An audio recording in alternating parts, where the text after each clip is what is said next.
साल था 2007। यूपी के चुनाव में मायावती ने रिकॉर्ड तोड़कर जीती थी 206 सीटें। 5 साल सरकार चलाने के बाद बीएसपी का कुनबा ऐसा बिखरा कि फिर संभले ना संभल पाया।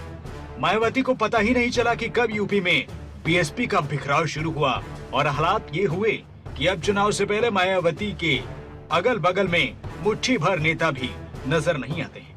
बीते इस लंबे वक्त में मायावती का साथ कई नेताओं ने या तो छोड़ा है या तो खुद मायावती ने उन नेताओं से किनारा कर लिया है। ऐसे में सवाल है, मायावती 2022 का दंगल कैसे जीतेंगी? मायावती को पूरा भरोसा है कि उत्तर प्रदेश के चुनाव में उनकी पार्टी 2007 से भी ज्यादा मजबूत सरकार बनाएगी। हालांकि उनका ये दावा और ये सफर आसान नहीं। 1984 में बीएसपी का गठन हुआ था। तब से लेकर आज तक पार्टी ने कई बार उतार चढ़ाव देखे।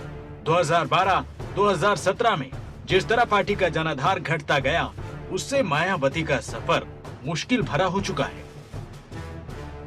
2007 में 206 विधानसभा सीटें जीतने वाली मायावती के साथ आज यूपी में 3 विधायक हैं। 75% विधायक बीएसपी से दूरी बना चुके हैं। जनाधार खो चुकी पार्टी को फिर से उस मुकाम पर पहुंचाना मायावती के लिए आसान नहीं। मायावती पहले ही कह चुके हैं कि उनकी पार्टी 2022 का चुनाव अकेले लड़ेगी।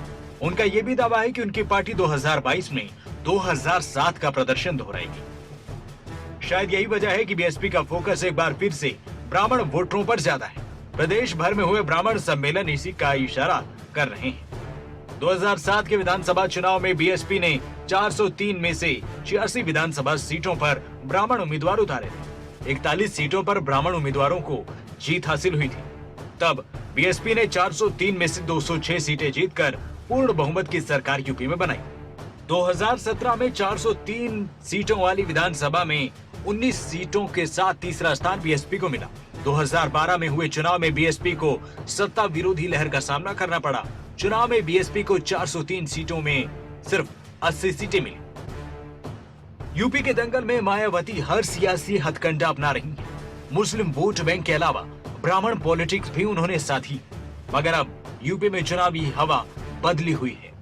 राजनीतिक विशेषज्ञों का कहना है कि बीजेपी के प्रति मायावती का सॉफ्ट कॉर्नर ही उनकी पार्टी के नेताओं को रास नहीं आया है।